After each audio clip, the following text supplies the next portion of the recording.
Hello and welcome to Sticky Notes, the classical music podcast. My name is Joshua Weilerstein. I'm a conductor, and I'm the music director of the Orchestre National de Lille and the chief conductor of the Aalborg Symphony. This podcast is for anyone who loves classical music, works in the field, or is just getting ready to dive in to this amazing world of incredible music.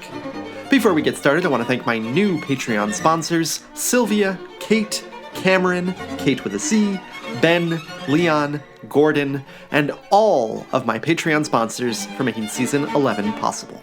If you'd like to support the show, please head over to patreon.com/StickyNotesPodcast. And if you are a fan of the show, please take a moment to give us a rating or review on Apple Podcasts. It is greatly appreciated. I was in Chicago last week with the amazing Chicago Symphony, doing an American program with the music of Jesse Montgomery, Aaron Copland, Charles Ives, Duke Ellington, Boleslav Martinu. It was obviously just such a special experience to conduct such a wonderful orchestra and to do such a varied program that really shows off this tapestry of American music that I love just so much. Really excited for today's episode on Honegger's Third Symphony, which was sponsored by Stefan. And I wanted to also mention my Patreon page because we are in the midst of the 21-part series on Schubert's song cycle Die Schöne Müllerin. It's been already really fun to have some conversations with people about the piece. And each week we're putting up an episode just about 5-10 minutes long about each song in Die Schöne Müllerin. So do check that out over at patreon.com/Sticky Notes Podcast. Enjoy today's episode, and thanks again to Stefan.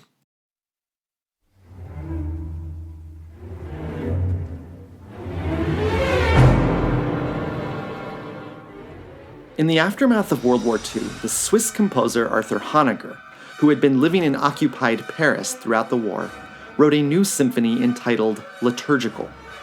He wrote an extended commentary on the piece, which included these lines, quote, "My intention in this work was to symbolize the reaction of modern man against the morass of barbarism, stupidity, suffering, machine-mindedness, and bureaucracy that has been besieging us for some years now. I have reproduced in musical terms the combat that is joined in man's heart between yielding to the blind forces that enclose him and his instinct for happiness, his love of peace, his apprehension of a divine refuge. My symphony is, if you like, a drama played out between three characters, whether real or symbolic: misery, happiness, and man. These are everlasting themes. I have tried to give them new life." Doesn't get much clearer than that in terms of a message behind a piece. And this third symphony reflects these feelings of Honegger in almost every note. This is not a symphony to be taken lightly, and over the course of its around 30-minute runtime, Honegger explores these ideas from three different perspectives, all centered around the Catholic liturgy. In this symphony, we find attempt for understanding after the unthinkable had occurred, a passionate condemnation of war, and a search for eternal peace. This is a symphony that in its heyday was fairly popular, with recordings by two of the world's great conductors, Herbert von Karajan and Charles Munch. But it slowly faded from concert stages and is now very rarely performed. So thanks to Stefan for sponsoring this episode today on the symphony, which was a discovery for me, and I think it will be a discovery for many of you as well. Today we'll talk about this detailed program that Honegger attached to the symphony, the liturgical connections in the piece, and of course, about the music itself. All this and more is coming right up on Sticky Notes.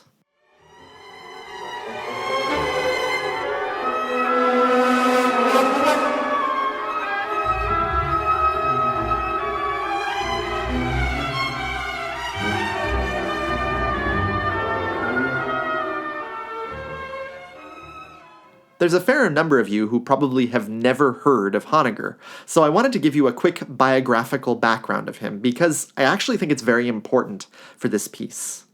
Honegger was raised as a Protestant, but became closer and closer to French Catholicism during his adulthood, which is reflected strongly in this piece. He was a member of Les Six, a group of 5 French composers and 1 Swiss, Honegger himself. They constituted a kind of neoclassical reaction against Wagnerism in music, which included a reaction, interestingly, against the music of Debussy as well. Les Six constituted Arthur Honegger, François Poulenc, Germaine Taillefer, Georges Auric, Darius Milhaud, and Louis Dury. The six composers actually didn't have that much in common, which was put into very funny terms by the composer Poulenc, a member of Les Six who had a lot to say about the other composers in the group. Quote, "The diversity of our music, of our tastes and distastes, precluded any common aesthetic. What could be more different than the music of Honneger and Auric? Milhaud admired Manière. I did not. Neither of us liked Florent Schmitt, whom Honneger respected. Arthur Honegger, on the other hand, had a deep-seated scorn for Satie, whom Auric, Milhaud, and I adored." And Milhaud said this, quote, "He chose 6 names absolutely arbitrarily, those of Auric, Duret, Honneger, Poulenc, Taillefer, and myself, simply because we knew each other, and we were pals and appeared on the same musical programs, no matter if our temperaments and personalities weren't at all the same. Auric and Poulenc followed ideas of Cocteau, Honneger followed German Romanticism, and myself, Mediterranean lyricism." Honneger definitely stood apart from Les Six in his musical outlook, claiming that he was much more serious than the other 5. But his association with the group was an important part of establishing his name. He became a relatively successful and working composer up until World War II. He decided to stay in Paris during the war even though he was Swiss and could have escaped to Switzerland. This is where things become a bit murky in terms of Honegger's activities during the war. Honegger was a committed pacifist and was certainly no admirer of the Nazi regime. Nevertheless, the Nazis essentially did not meddle with Honegger's activities as a composer, and in 1941 he was invited to Vienna for the International Mozart Festival organized by none other than Joseph Goebbels. Honegger wrote very enthusiastically about this experience, and about the German music he heard there. He was also relatively close to the Vichy government, and in 1942 his 50th birthday was celebrated with a week of celebrations of his music, all officially sanctioned by the occupying Nazis. With all this said, Honegger had joined the Front National des Musiciens, the resistance group of musicians and artists against the Nazis, in 1941, though he was kicked out later for the actions I just detailed above. He also wrote a song of liberation in 1944, which made him seem like a card-carrying member of the resistance all along.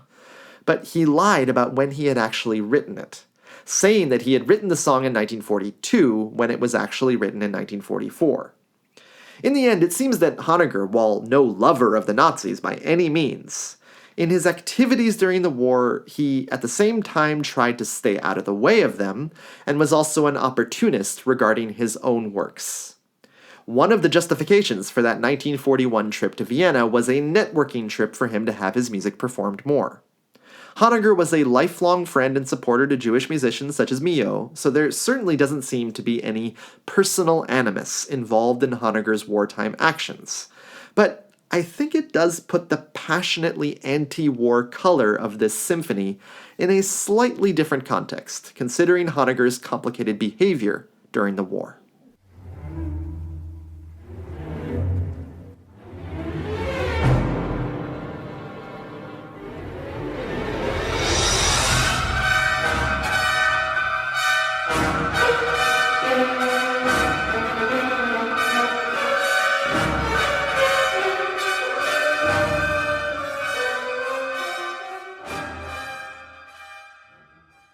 Let's go into the symphony now. As I mentioned, the Catholic liturgy is vital to understanding this piece. Each movement is titled with a different part of the Catholic liturgy, and the symphony itself, as I said, is titled Liturgical. The first movement is titled Dies Irae. The Dies Irae has been an obsession for composers ever since the medieval era. It was especially popular during the Romantic era and into the 20th century, with composers such as Mahler, Verdi, and especially Rachmaninoff prominently using the plain chant representing the Day of Wrath from the Catholic Requiem Mass. Here is that plain chant. Dies irae, dies illa.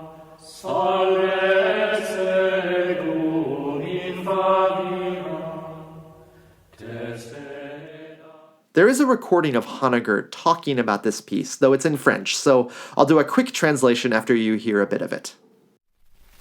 Le morceau que vous allez entendre maintenant est la première partie de ma 3e symphonie que j'ai intitulée Liturgique, bien qu'elle ne fasse appel à aucun thème de plein chant grégorien. Ce sont les textes. What Honneger is saying is that he doesn't actually use the plain chant in the movement, but instead the text is what he used. In this way, he distinguishes himself from, again, Rachmaninoff, who used the music as a sort of talisman in dozens of his works, but who I think was less interested in the text from a religious perspective. Honneger, though, wants to use that text, the first lines of which are, "The day of wrath, that day will dissolve the world in ashes," in order to portray a kind of devastation that is palpable from the first notes of the piece. The symphony begins with a kind of shudder and quickly explodes into an expression of terror and rage that is shocking and arresting. It continues to escalate throughout the opening.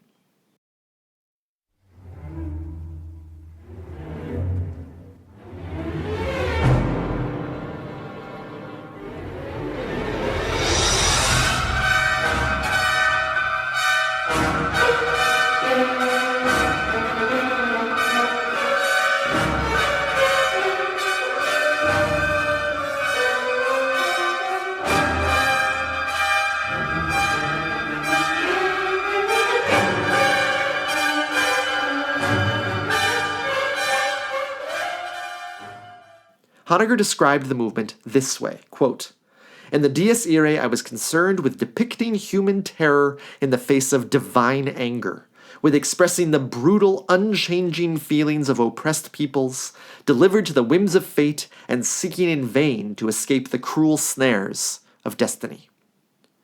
I think the strongest impression one gets in this opening is of that unchanging feeling. The harmony keeps escalating, yet the fundamental sound of the orchestra, the marked military-esque rhythms in the trumpets, the violent interjections of the strings, and the relentless, almost screams of the winds begin to feel almost oppressive in themselves, which I think is exactly what Honneger is going for. This will escalate until a breakthrough, but a breakthrough that provides no comfort. Instead, the strings take over the marked military-like lines, while the low brass bulldoze their way through the orchestra.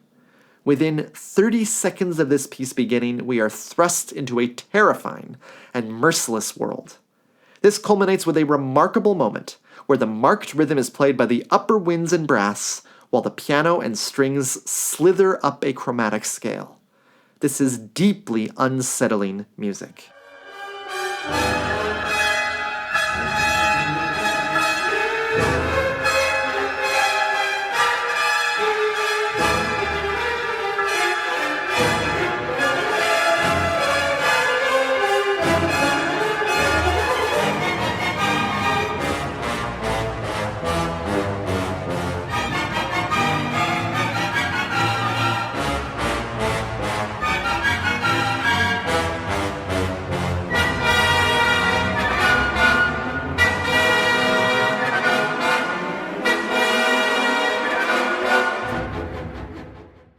The strings now begin an ostinato that might remind you of some of Shostakovich's most violent music.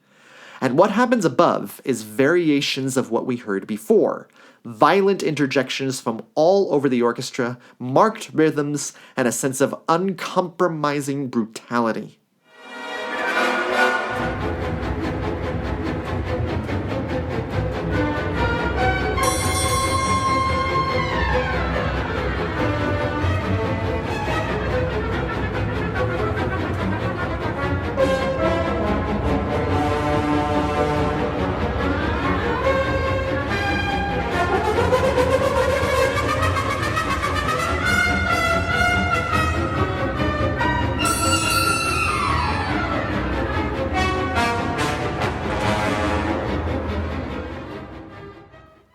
A lyrical melody finally begins, but it is constantly attacked by short and violent notes in the brass, even as the theme is passed between the upper winds and strings. The theme itself is expressive but highly dissonant. It's like a distorted version of a lyrical theme, one that is infected by all the violence around it.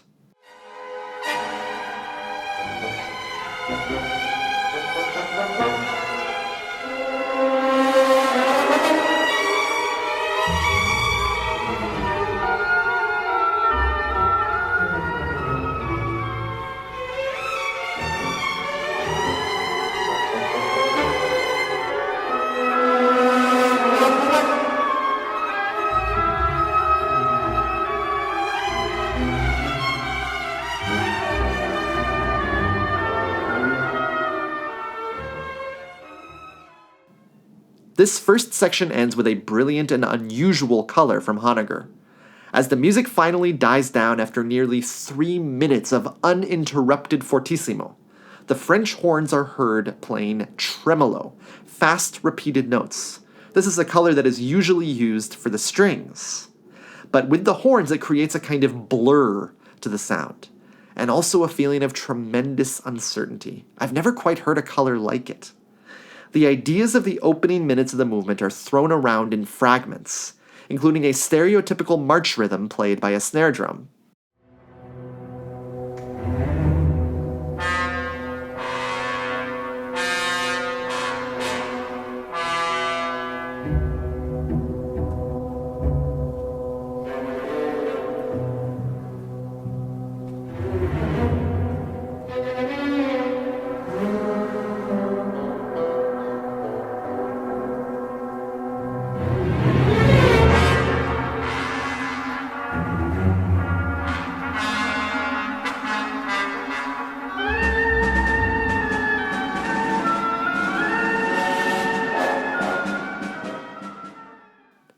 The lyrical theme makes its return, now not unsettled but truly screaming.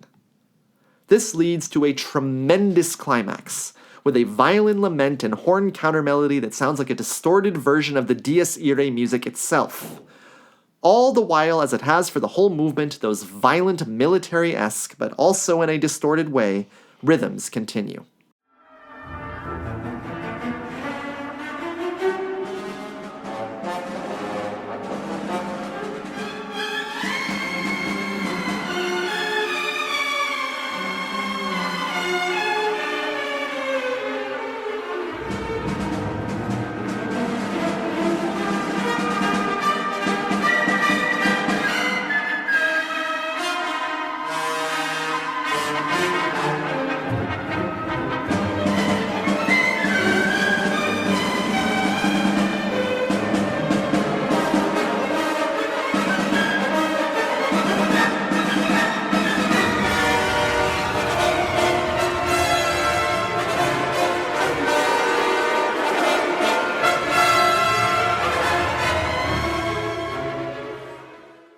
Honneger revels in unusual instrumental combinations, or in taking combinations that seem to be quite typical and turning them on their heads, and here's an example of one. The cellos play another one of these angular, dissonant lyrical themes, while the trombones, a natural partner of the cello, well, they don't support them at all. Instead, they violently interject, words I know I've been using a lot so far, and seem to be trying to destroy the theme itself.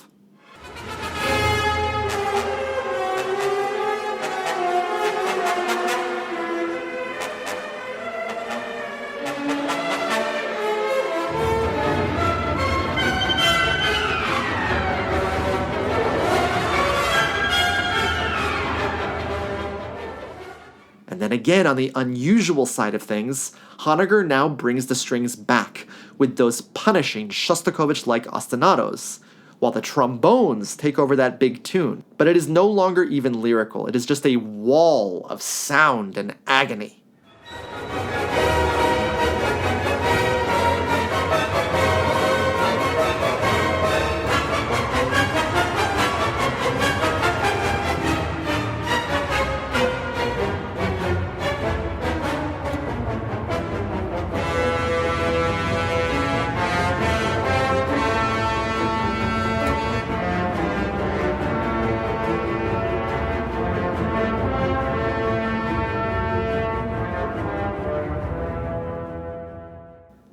But just like that, this relentless 7-minute explosion starts to dissipate, and with echoes of the shudders of the beginning, it ends not with a bang, but with a whisper.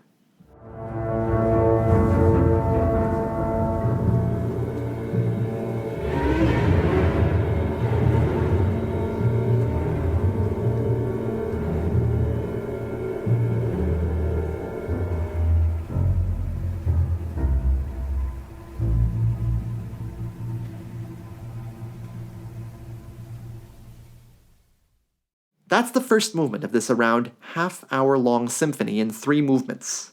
It is only 7 minutes long, but it is truly some of the most intense, gut-wrenching, violent, brutal, terrifying music I've heard in a long time.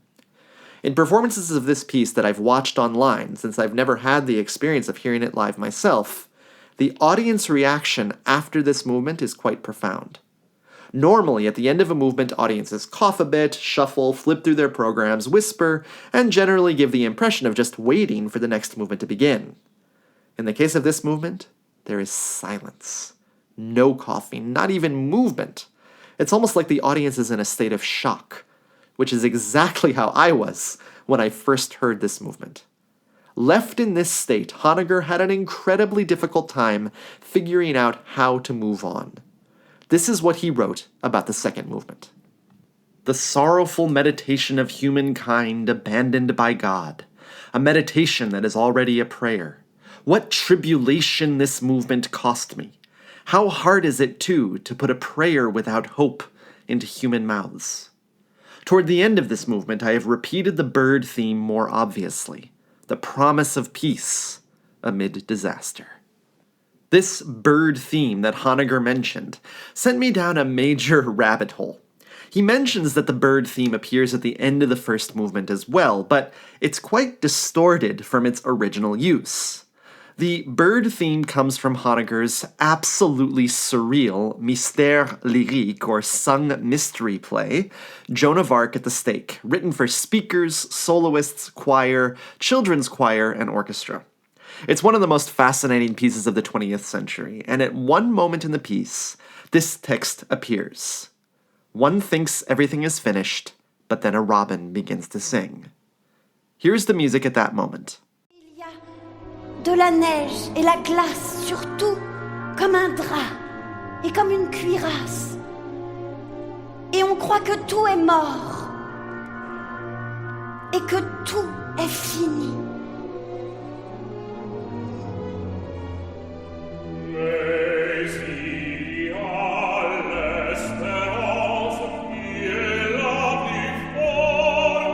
On croit que tout est fini, mais alors, il y a un rouge-gorge qui se met à chanter.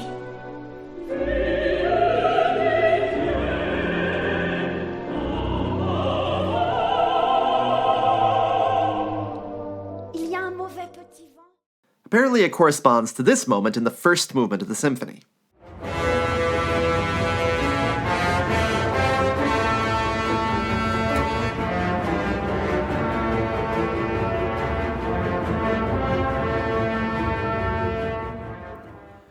This is quite a stretch, and it's definitely not something I would have picked up on unless it was explicitly pointed out to me.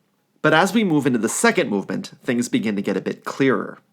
The second movement is the longest movement of the symphony, and its title comes from Psalm 130, the same text that inspired Lily Boulanger's Psalm 30 from an episode earlier this year.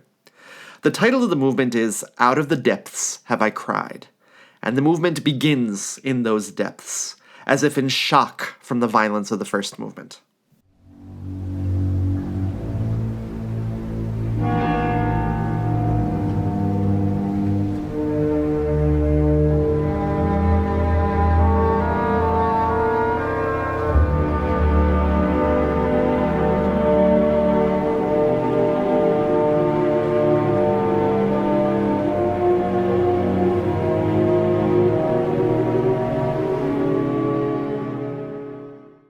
In this movement, we can hear a clear reference to that robin theme from Joan of Arc. It is played in a brilliant orchestration by cellos playing near the very top of their registers, creating a kind of choked sound. But this is what Honneger is going for. It's as if the cellos can barely speak or sing, but they do it anyway. The text of the Robin song is, "There is hope, which is the strongest." This is one of the first almost purely tonal moments of the piece, so it is extremely stark.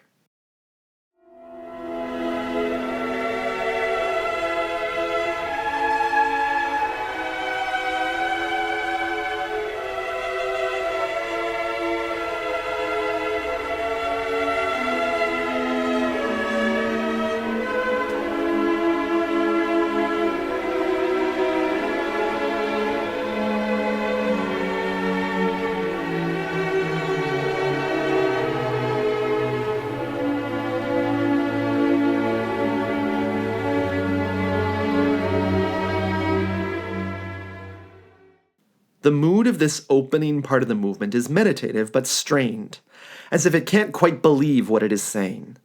Dissonances creep in here and there, but there is also a strong will to keep going. The gentle flow of this movement is its secret, I think, and the atmosphere is profoundly moving and tender at the same time.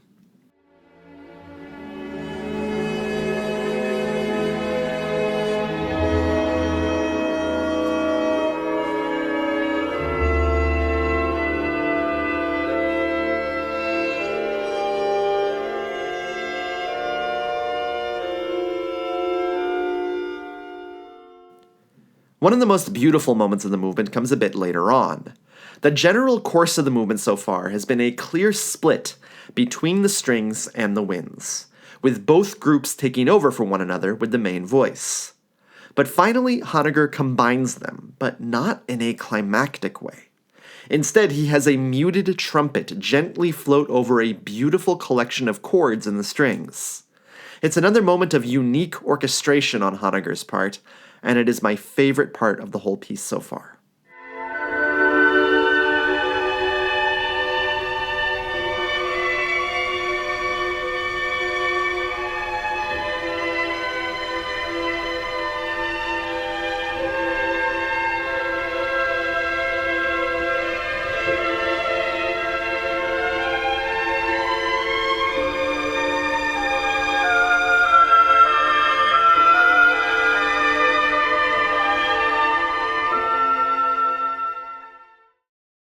Structurally, this movement, frankly, wanders. There's nothing wrong with that, and I think it fits in with the idea of this prayer that sort of doesn't know where to go. As Honneger said, how hard is it, to put a prayer without hope into human mouths? There's a lost quality to this music that I don't think Honneger would have denied, so structurally there's not a lot to hold on to. The way to listen to this movement, I think, is to not look for those typical structural frameworks that bind together a symphonic movement. Instead, allow yourself to be taken on this journey of reflection, loss, and perhaps some hope.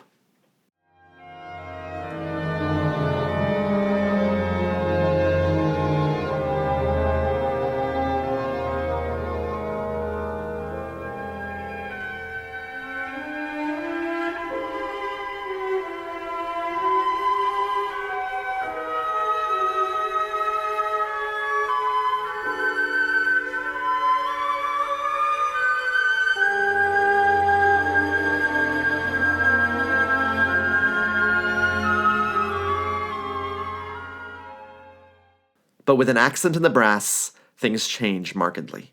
It's like the lights have suddenly been switched off, and the music suddenly returns to the depths from which it began. Any hope that we had earlier on in the movement is extinguished. I would call this the second section of the movement.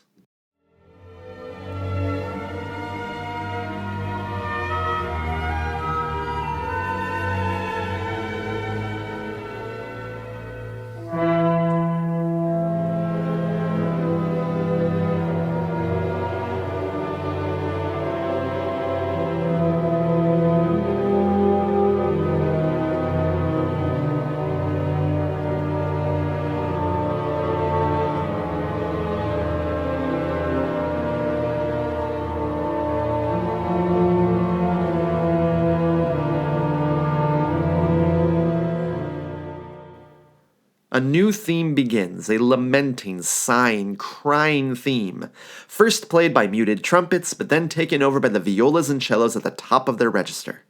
This is a theme full of pain, a reflection of the violence of the first movement and its aftermath.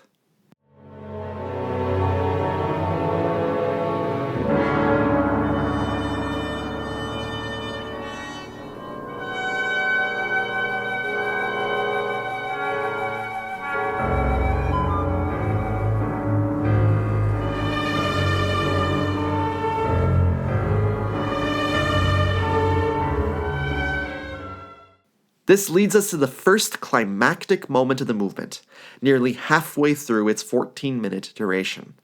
The pain and agony escalates as Honneger adds more and more to his orchestra, which he has carefully kept separated and paced so far. If I could put a word to this music, it feels like it cannot stop asking why. But actually, there are words to this music, even though, of course, they aren't spoken. The rhythm of the melodic line here corresponds exactly to the first words of the De Profundis psalm. De profundis clamavi ad te.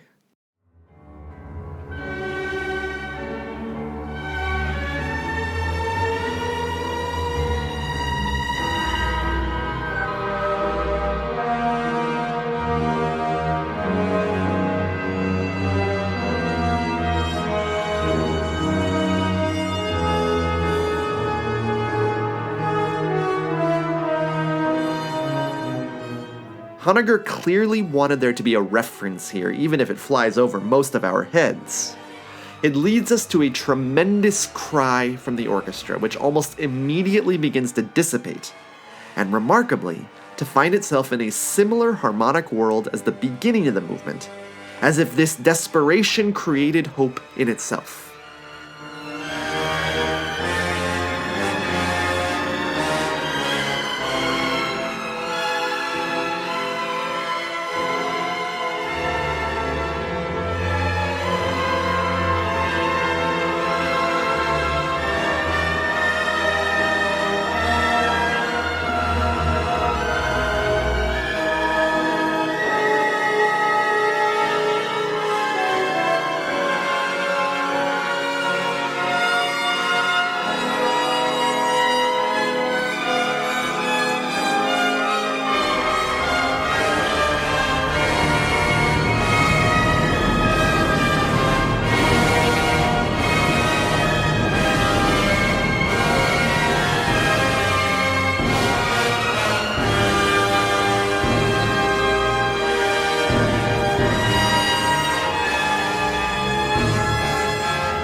As this music from the first section begins to wander again through the wreckage of the first movement music, Honneger references that De Profundis rhythm several times.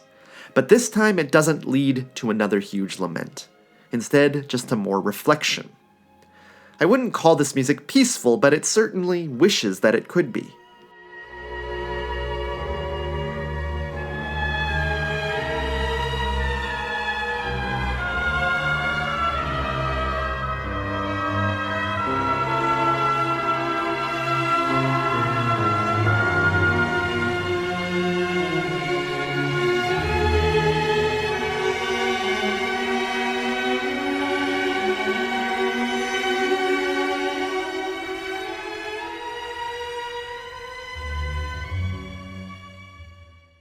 There is one more horrifying moment in this movement. We have been lulled into a false sense of security. After all, after the first outburst of pain, it resolved back to hopeful music. But now the military snare drum returns from the first movement, and the De Profundis music leads us to grotesquely dissonant harmonies and cries of pain. It seems we are about to arrive at another terrifying climax.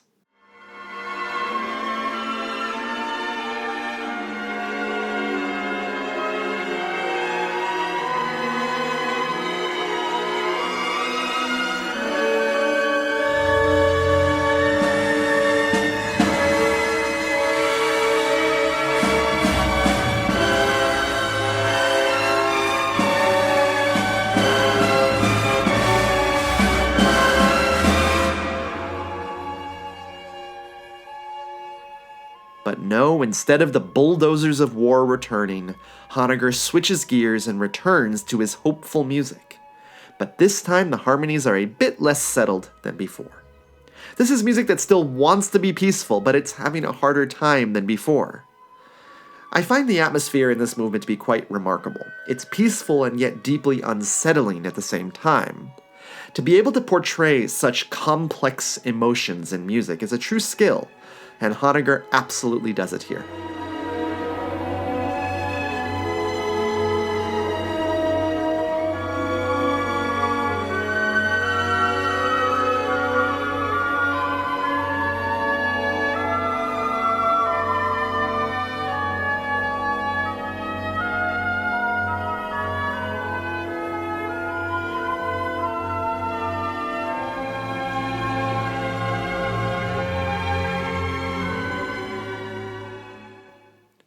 A brass chorale begins the coda of the movement.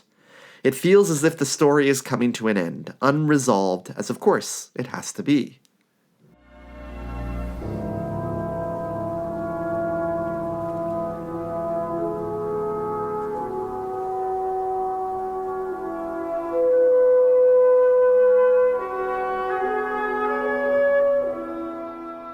But then the bird theme returns, much more obviously than before, played by the flute, and over chords in the lowest instruments in the orchestra, and a wonderfully and mysteriously unsettled E major chord, the movement comes to a close. That prayer is over, and we certainly don't know if any of it has been heard.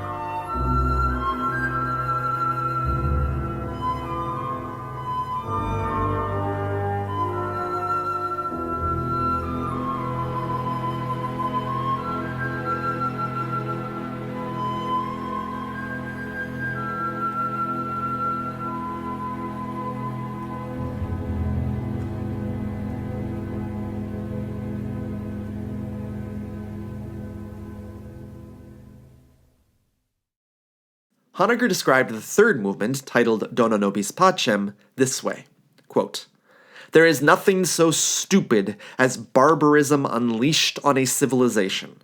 What I wanted to express at the beginning of the third movement was precisely this increase in collective stupidity. It's the march of the robots against the bodies and souls of men." I'll leave the rest of the description of the movement until later because this third movement is split up into two distinct sections. The Honneger passage I just read to you is his description of the first part of the movement. This is a dangerous idea, to try to portray something so literally, especially something that is intentionally musically poor. That's a huge risk to take with your audience, but listen to how Honneger does it.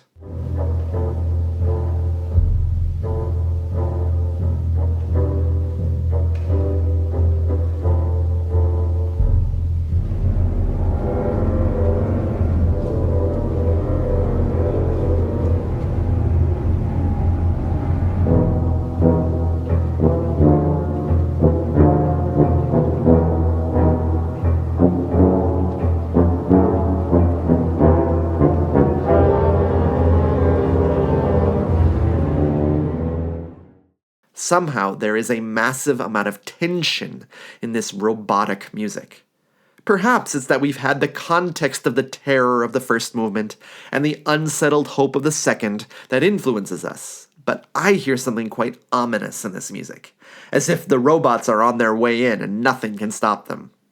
I can't quite help thinking about AI as I listen to this music. The main theme of the movement now appears in the French horns, and it is just as banal as you would expect and hope it to be. It is imposing, brash, and goes absolutely nowhere. A perfect description for this barbarism Honneger speaks of.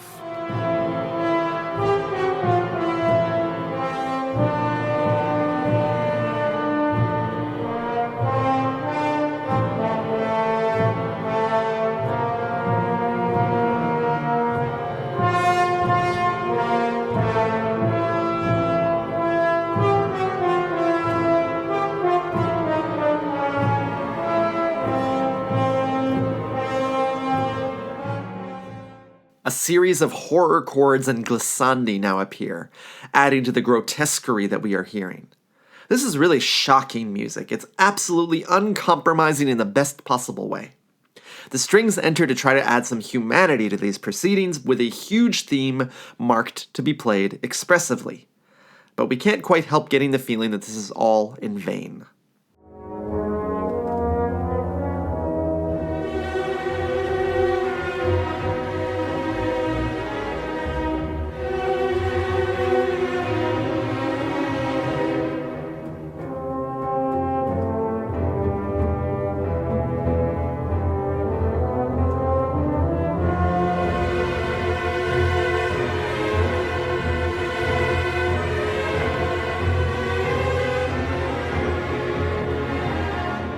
One gets the impression that the robots completely ignored this human theme and just continue marching forward.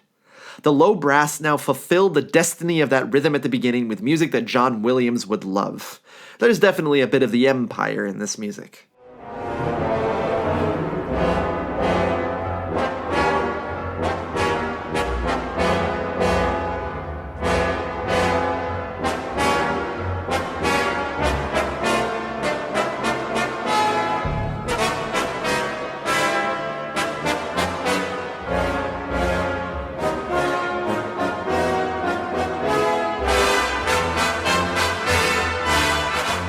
The strings again cry out, but they are almost literally being hammered into submission at this point.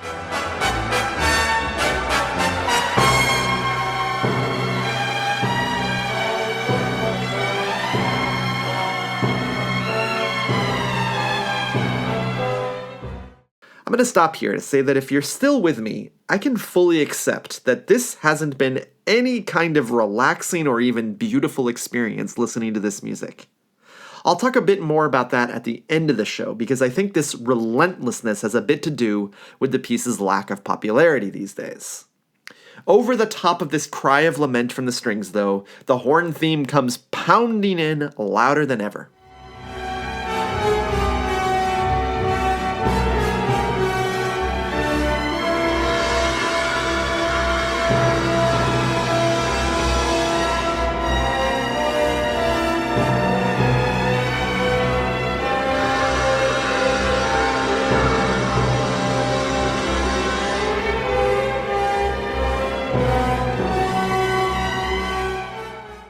The first section culminates with the trumpets playing fortissimo, flutter tongue, which sounds alarmingly like a machine gun.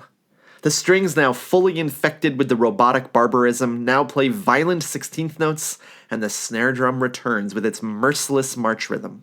We are fully into the sound world of the first movement now, with those hopeful prayers from the second movement completely forgotten.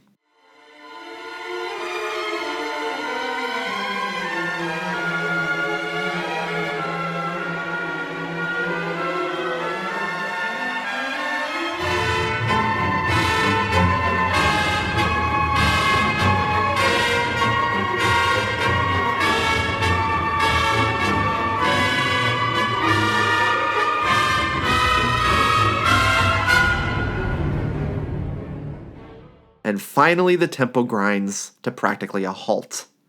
Honneger writes, "But now a feeling of rebellion surfaces among the victims. The revolt takes shape and grows. Suddenly, an immense clamor."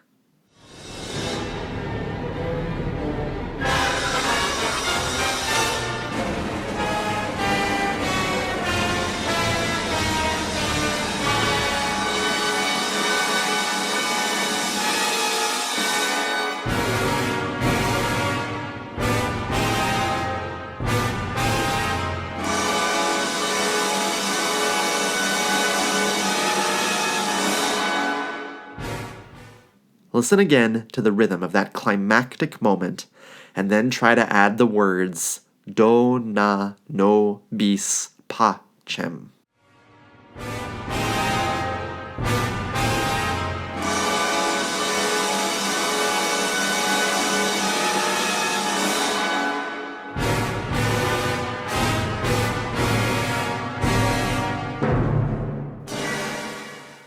That's exactly what happens here. The crowd screams, "Give us peace!" And after that catastrophic collapse, something remarkable happens. Honneger explains. And then, as though the cup of suffering were full, the clouds part, and amid the glory of the rising sun, for the last time the bird sings. In this way the bird hovers over the symphony, just as once the dove hovered over the immensity of the waters.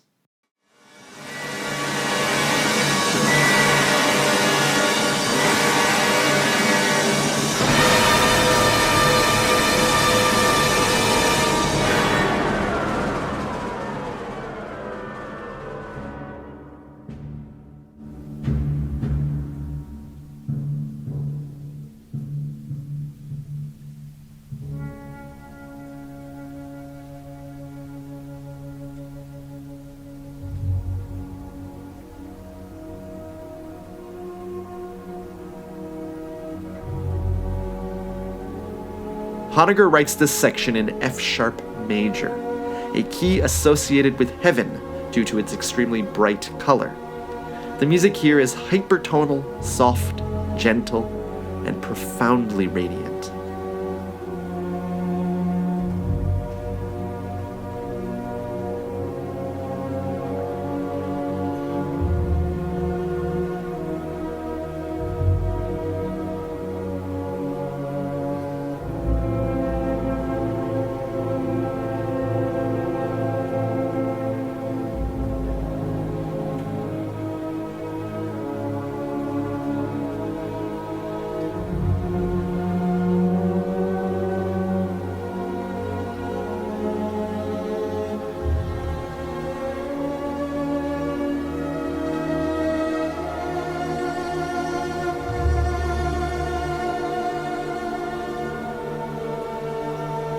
The bird now returns, though the harmonies become less stable than they just were. It is accompanied by a solo cello which seems to be trying to reach out, as if it is just a bit too far away. It also is playing the De Profundis motive from the second movement, coming out of the depths to try to reach into the sky.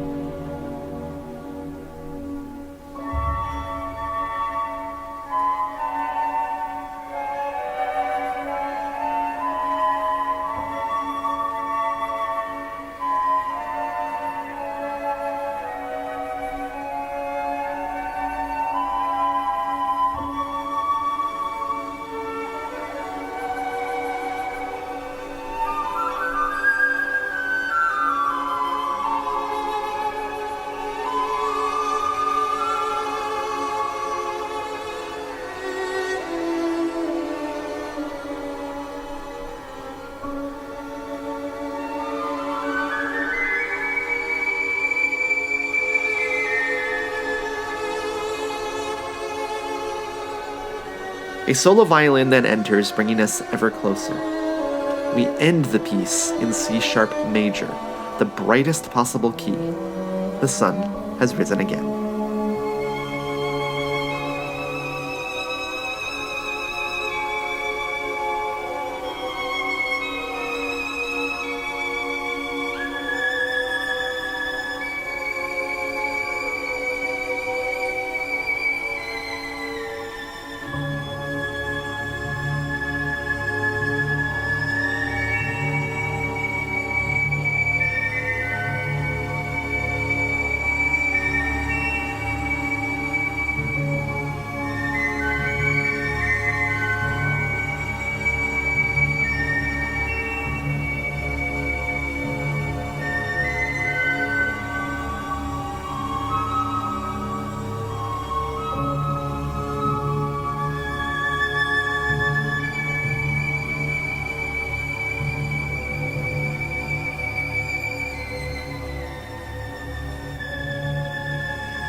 This piece was quite a discovery for me. It got me thinking, why did I never know about it before? Why is it almost never played?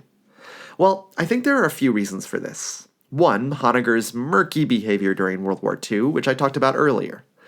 I don't really know what to think about this, and I'm not a historian. It's clear from this piece that Honneger abhorred war, but he didn't seem to be willing to take many risks to either join the French resistance or to help out those who were being rounded up. Well, this makes him like millions of other people who did that, so I don't want to act like Honneger is especially guilty, but it's a data point when listening to this music. 2, the relentless nature of this music. You might be asking, this symphony is only 30-ish minutes long, and we listen to hour-long Shostakovich symphonies, which are brutal and violent too, so what's the difference? Well, Shostakovich's music, just as an example, is most of the time less dissonant, even in its most violent moments. It also retains a level of humanity that this piece very intentionally thrusts aside. I think that this piece actually might just be a bit too much for many audiences, and perhaps this explains its lack of popularity. And 3, the most shallow reason of all, this piece ends quietly. This has doomed some big symphonies, and if you don't believe me, check out the performance numbers of Brahms's 3rd Symphony versus the other ones. So those are my 3 theories, but I'm curious to hear yours as well. In the end, I now am left to contemplate whether this is a symphony that I want to perform. And I think the answer is yes, though the context for it would have to be right.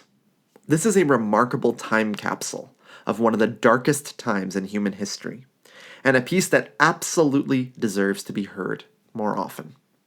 I want to thank Stefan for introducing me to this piece through a Patreon sponsorship. And thank you so much for listening to Sticky Notes today. We'll have some more exciting stuff for you in a couple of weeks, so don't miss our next episode. This episode was mixed by Charlie Cozella, so a huge thank you to him.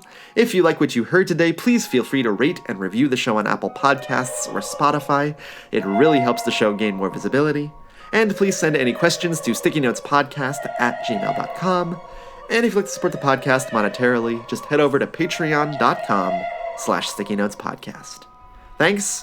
And I'll talk to you again after a while. J'entends Marguerite dans le ciel, mélangée à l'exhalation des rossignols.